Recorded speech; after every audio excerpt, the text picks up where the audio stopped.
Hi అండి, అందరూ ఎలా ఉన్నారు? అందరూ బాగున్నారు. మేమైతే చాలా బాగున్నామండి.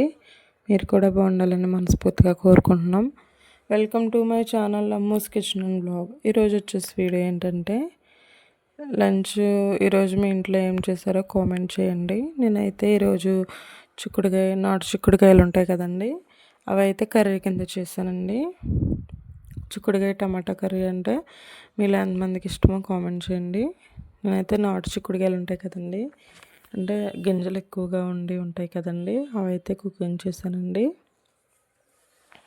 ఆ కర్రీ ప్రాసెస్ ఎలాగో ఈ వీడియోలో చూసేద్దామండి.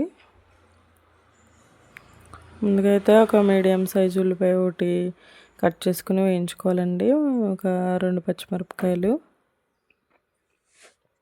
వేయించేసుకోవాలండి. వేయించేసుకున్న తర్వాత మీడియం సైజ్ టమాటాలు 2 వేసుకుని వేయించుకోవాలండి. మనం చిక్కుడుకాయలు ముందుగానే కట్ చేసి పెట్టుకున్నాం కదండి, చూసారు కదండి. గింజలు అయితే ఒకటి ఎంతలా ఉన్నాయో జీడిపప్పులాగా ఉన్నాయండి. కొంతమందికి అయితే గింజలు ఇష్టపడరండి. గింజల్లో ఎక్కువ ప్రోటీన్ ఉంటుందండి, తింటే చాలా హెల్తీ అండి చిక్కుడుకాయలు అయితే. ఇంకా చిక్కుడుకాయలు అయితే నేను కట్ చేసేసుకుని వేసేసిన తర్వాత ఉప్పు వేసుకుని లో ఫ్లేమ్లో పెట్టి మగ్గించానండి. ఇంకో స్టవ్ మీద అయితే రైస్ కూడా కడిగి పెట్టేసానండి నేనైతే.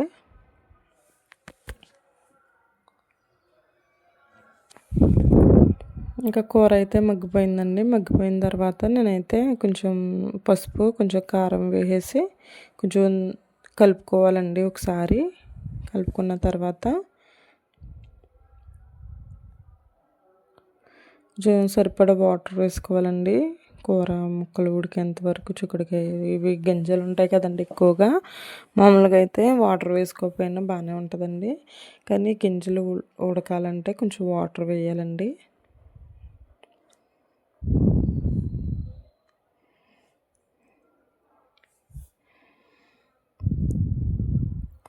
వాటర్ వేసుకుని మనం కూర దగ్గర పడేంత వరకు ఉడికించుకుంటే టేస్టీ అయిన చిక్కుడుకాయ కర్రీ రెడీ అయిపోతుందండి. చూసారు కదండి, నేనైతే వాటర్ అయితే ఎక్కువ వేయలేదండి, తక్కువ వాటర్ వేసానండి.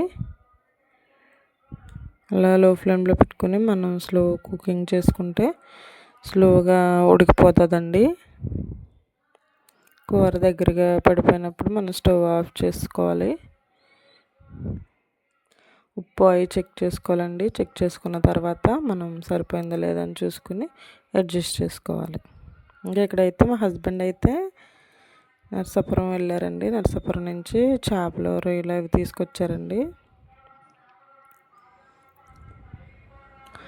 చేపలు, రొయ్యలు అవి తీసుకొచ్చారు. ఇంకా అవైతే ఫ్రిడ్జ్లో పెడుతున్నానండి.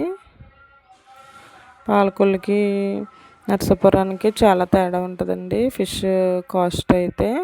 ఇక్కడైతే చాలా ఎక్కువ రేటు ఉన్నదండి, నరసాపురంలో అయినా తక్కువ రేటుగా ఉంటుందండి కొంచెం.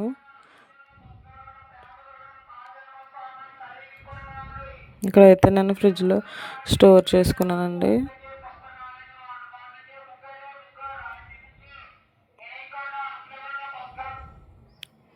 స్టోర్ చేసుకున్న తర్వాత నేను పొట్టు ముక్కలు, తలకాయ, తోక అవన్నీ ఒక బాక్స్లో పెట్టి స్టోర్ చేస్తానండి.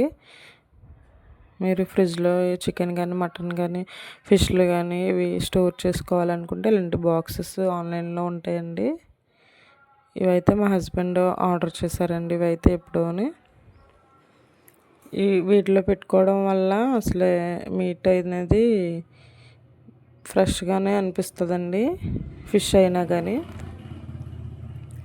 ఇలా మధ్యలో ముక్కలు ఉంటాయి కదండి, అవి అయితే నేను వేరే బాక్స్లో సపరేట్గా పెట్టానండి ఫ్రై చేయడానికి అయితే.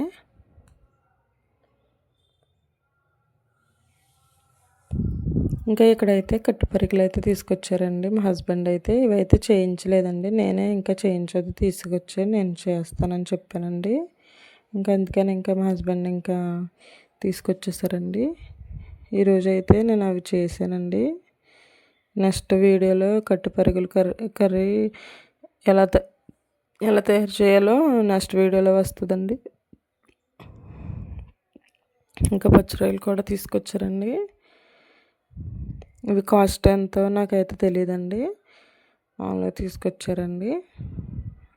అంతేనండి వీడియో కనుక నచ్చినట్లయితే లైక్ చేయండి, షేర్ చేయండి, సబ్స్క్రైబ్ చేసుకోండి. థ్యాంక్